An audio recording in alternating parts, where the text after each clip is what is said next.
And we are live with the HB Toss, the first ever NFL coverage brought to you by the creative storytellers of SportsLink from Ball State University. I'm your host, AJ Swiatek, here with one of our co-hosts, Collin Phillips. Collin, I think we're in for a good one. Absolutely. It's the first time SportsLink's done anything with the professional league, so I'm ready to get started and kick off the first time for SportsLink. Absolutely. The HB Toss is an NFL-centered show. I mean, you hear it all the time. Everyone wants to talk about professional football. With the way the game has changed with NIL deals, it was only right that SportsLink brought that level up to the professional level that is. And I think it's time to talk some NFL. So with that, we'll get into our first segment ever of the HB Toss. The week prior in 60 seconds, this time it was week 3. Week 3 was a very good one. We saw the Jaguars upsetting the Chargers, led by Trevor Lawrence, the Offensive Player of the Week, the first of his career, the second-year first overall pick, really picked up where everyone thought he would have left off out of Clemson. He was able to upset the Justin Herbert-led Chargers. Then the Browns, they rebound after that comeback win from the Jets. They're able to recover, win on prime time. But for the Steelers, it's getting very close. Is it Kenny Pickett time? You have to imagine if they fall to the Jets here in week 4, Mike Tomlin's clock, that internal clock, certainly starts to tick. Bills pick up their first loss of the season in 21-19, heartbreaking fashion. Tua Tagovailoa goes in Miami in front of his home crowd, able to pick up the W. And then we had a pair of first wins of the season. The Colts pick up their first W over the Chiefs. And as for the Bengals, they're able to knock off the Jets, who came in with a little bit of momentum. And we wrapped up the week with one of the worst Sunday night football games in recent memory, where we saw the Broncos take down the 49ers 11-10. The Niners had a very rough go, and Nathaniel Hackett, that seat could only get hotter. Absolutely. I know you mentioned it. A lot of upsets, a lot of comebacks, but that's been the story of the NFL season so far. Something that we all love about the NFL. You think something's going to go one way, and any given Sunday it can go the other. You mentioned Mike Tomlin. I'm not sure if Mike Tomlin's thinking about his seat getting warmer anymore. But like you said, there's a lot of storylines this week, so I'm ready to get into them. Yeah, Tomlin never had a losing season as a head coach, and somehow Steeler country always finds a way to have a problem with him. But when you have that 20th overall pick, Kenny Pickett, I can see why fans are definitely ready to see him go. And you've got to imagine with this game coming up, they're favorites, they're at home versus the Jets. There's going to be murmurs if there's any time that they find themselves in a deficit. Absolutely, absolutely. I get it from a fan perspective, but if I'm part of Steeler country, a terrible towel, I'm definitely putting all my trust in Mike Tomlin. If he thinks Trubisky's the guy, I'm all in on him. I wouldn't disagree with you, and I think that game is really interesting. We see Zach Wilson coming back for the first time of the season. He'll take on Mitchell Trubisky, but that's not one of our 4 key games. We'll get to those after we kick it down to Madison Surface, senior in Ball State SportsLink, who is with running back 1 of Ball State, Carson Steele. Now here with Carson Steele. Carson, who is your favorite NFL team? My favorite NFL team. Obviously, you got to like the Colts, throw them in there a little bit. But I've kind of grown up, I like New Orleans. I don't know why. I've always liked them. So the Saints I know I might get booed out here a little bit, but I like the Saints a lot. I think my mom's favorite team's the Cowboys, so I kind of root for them here and there. So it's kind of a little bit, about 3 or 4 all over the place. place. Yeah, it's a little bit all over the place. So. Okay, so going back to the Colts and your shout-out, Yep. Jonathan Taylor, one of the best in the league. Have you modeled your game after him at all? Yeah, definitely. I like watching him play. He's a beast. I like watching Derrick Henry as well, Christian McCaffrey, a bunch of those dudes. Saquon Barkley, I like watching him. I like to watch him in college too, his college highlights. So I just trying to model off them a little bit, just a little bit of mix of everything and just play after them. So. Yeah, thank you so much, Carson. Good luck with the rest of your season. Thank you. Back to you guys. Thank you, Madison. And now it's time for a segment that I know we've both been looking forward to. We're going to bring 4 picks from the HB Toss. Each of us have a little bit of a different opinion here, so I think it'll be interesting. 4 picks, 4 key games. Week 4, I think we'll start off with the Jaguars versus Eagles. Collin, it's going to be a good one. Eagles 3-0. Jalen Hurts, one of the MVP favorites. And Trevor Lawrence finally starting to pick up where people thought he should be. Who do you think is going to take this one? You said it yourself, Jalen Hurts, MVP candidate. I do think the Eagles are going to take this one, but the Jags, they both have been firing on both sides of the ball, just like the Eagles. They're both great run teams, especially on the offensive side and the defensive side of the ball. But a big storyline in this game is Doug Peterson, returning back to Philly after getting run out of town there just a few years ago. That'll be an interesting one to see if he gets a warm welcome or a cold shoulder from Philadelphia. The fans down in Jacksonville sure seem to love Doug Peterson. He comes in. They have their first winning record in September in years. comes into Jacksonville, brings a new motto, brings a new formula for victory, and I think it continues. I think they give the Eagles their first loss. I've really liked what I've seen from Trevor Lawrence. It looks like, a first round that got some scrutiny is really starting to come together well here already early in the season. In Trayvon Walker and Devin Lloyd, both have looked great. Both have multiple interceptions on the season. As for Walker, he's already got 2 sacks of his own. He has looked really good, so I think I'm going to give the nod to the Jaguars there in that one. And then we're going to look to another game. We've got the Ravens versus the Bills. The Bills coming off that first loss for a second there in those first 2 weeks against the Derrick Henry-led Titans especially. It looked like they couldn't lose, but all of a sudden Tua Tagovailoa, the hot name, comes in and dethrones Josh Allen. Now he'll have a task at hand with another quarterback from his class, Lamar Jackson. Yeah, again here, and 2 MVP candidates might be the best quarterbacks in football right now. This could be a shootout, but I know there might be a little weather in this game in Baltimore, so it'll be interesting to see how that one turns out on Sunday. I do think the Ravens pull it off at home. I think this team is getting really disrespected by the media. I think Lamar Jackson's got a chip on his shoulder. He's trying to get paid, and he's trying to get back to the playoffs and show people what he can really do. I do think that the trio of Devin Duvernay, Rashad Bateman, and Mark Andrews is going to give that banged-up Buffalo defensive backs some trouble this week. That's built to move the ball down the field. And I think Ravens pull it off and send Bills Mafia packing. And you mentioned the weather of intrigue. I think that's definitely something to note. I'm going to stick with the Ravens here, too. It's supposed to be extremely windy down in Baltimore. That is going to be hard to move the football down the field. Josh Allen, someone who loves to throw the ball deep so much. And Lamar Jackson, as you mentioned, the media loves to hate on his ability as a passer, but he's looked good this season as well. But when you look to who's the better running team, I don't think it's possible to make an argument for Buffalo. Lamar Jackson has ran for over 100 yards in both of his last 2 outings. I think the Ravens definitely get it done over the Bills, and that's the first one that we'll agree on. And looking to the next game, we're going to go to Sunday Night Football. The Tampa Bay Buccaneers, led by Tom Brady, who has looked a little bit shaky this season, take on Patrick Mahomes and Travis Kelce and the Chiefs. Yeah, Tampa Bay here, similar to the Buffalo defense, has been banged up, but on the offensive side of the ball, their wide receivers have really taken some injuries here early. A great player last week for them, Russell Gage, I think we're going to talk about a little bit later from me. But I do think the Bucs are getting healthy, and they're at home on a big-time Sunday night game, so I think they're going to take the win here against Kansas City. The youngster Mahomes, he's got the better of Brady before. And a big question was, how is he going to look without Tyreek Hill there? And, I mean, that's a valid question. Hill, one of the best receivers in the NFL. We've seen what he could do for Tagovailoa over in Miami. Mahomes picked up right where he left off. There's a reason that he's the undisputed best quarterback in football. Anyone who tells you otherwise, quite frankly, I think is just getting bored of him. He's beat Brady in the past. I think he does it again. This Chiefs team has really impressed me. I think they're going to be playing mad after that loss to the Colts, and I think that they'll get it done on Sunday night. Mahomes so great in primetime, almost seems to get better under the lights. I think that trend continues. And for our last game, we'll go to Monday Night Football, Collin. We have the Rams traveling to San Francisco, albeit a short travel, to take on the 49ers. Similar to that Baltimore-Buffalo match, 2 great running defensive teams, great front sevens. I think both defenses in this game are going to take over. But I do like the old-school run-the-football style of Kyle Shanahan and the 49ers. So I do think that they figure it out. They've got Jimmy G back behind the helm, and I think they're going to take this one. And Kyle Shanahan is one of those coaches that you can never disrespect. But I'll tell you what, there's only a handful of guys in the league I'd take over him, and one of them's the guy on the other side. That's Sean McVay. McVay has been just electric since he's taken over in LA. He got that huge extension. He's made Matthew Stafford look like every bit of the first overall pick that he was.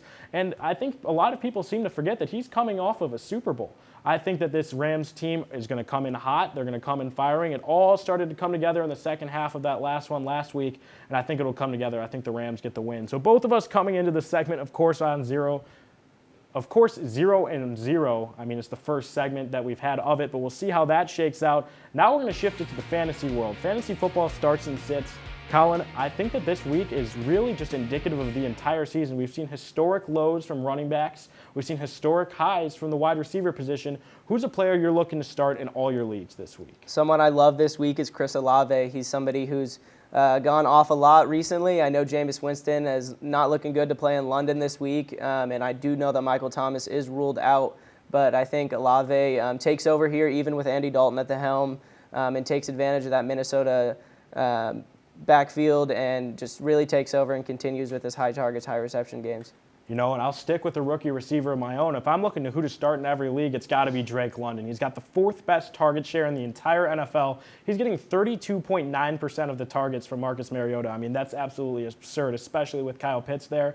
I think that volume stays the same, and I think he starts to do a little bit more with those targets. Drake London's a guy who maybe you draft him, thought you were going to stash him on the bench, but I think it's time we start seeing him hit the starting lineups.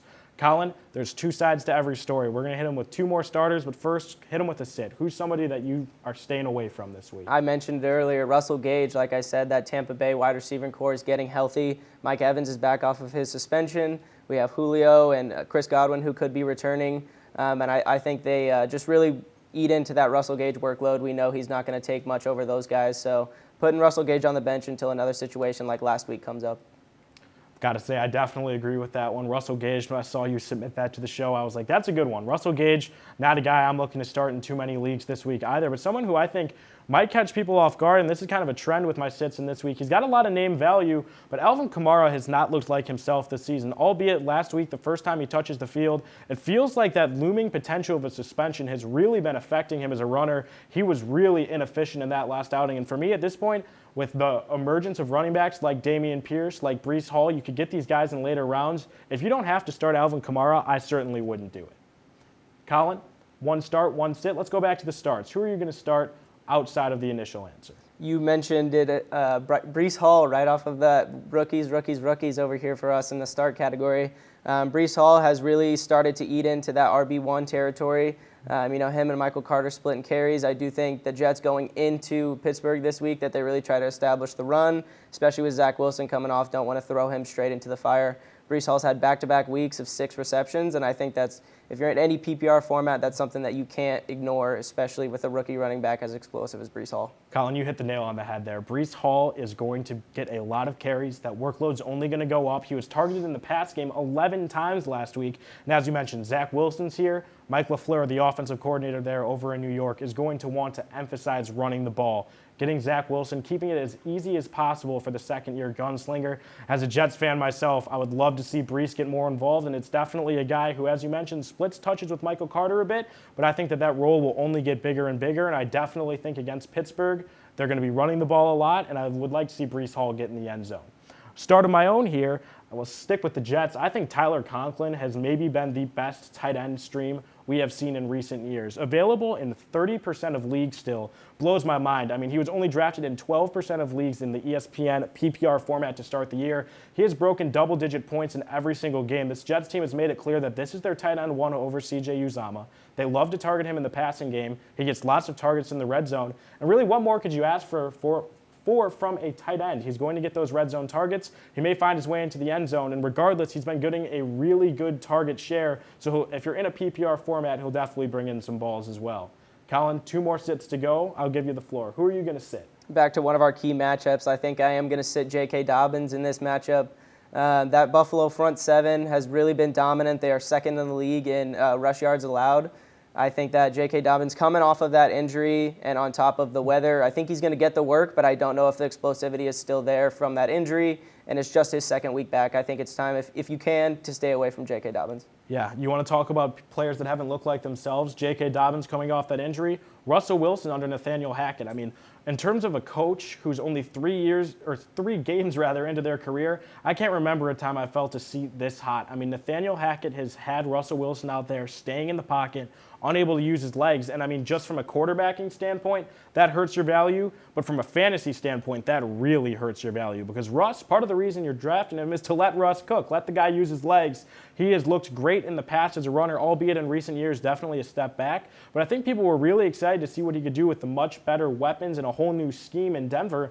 And it's been nothing short of lackluster. He has looked pretty bad in pretty much every format. He's had a hard time getting into the end zone. He's been limited with his legs. And until he proves otherwise, just like Alvin Kamara for me, I just can't get him off of my bench. Collin, 1 more of each. Who is the last player that is a must start for you from the HB Toss podcast? You mentioned weapons in Denver, but lack thereof in Green Bay. Robert Tonyan is a player that I'm definitely putting in my lineup this week. His snaps have only been going up, and the name of the game for that Packers receiving core has been experience. There's no Devontae Adams. Allen Lazard has been in and out. Christian Watson's been in and out. The last person standing there is really Robert Tonyan and Romeo Doubs. Dobbs is a player I do like, but Tonyan is someone who has that experience. His snaps have gone up 58% of snaps on the field last week and 7 receptions. I think is something you have to take advantage of while you can with Green Bay and Aaron Rodgers behind the helm.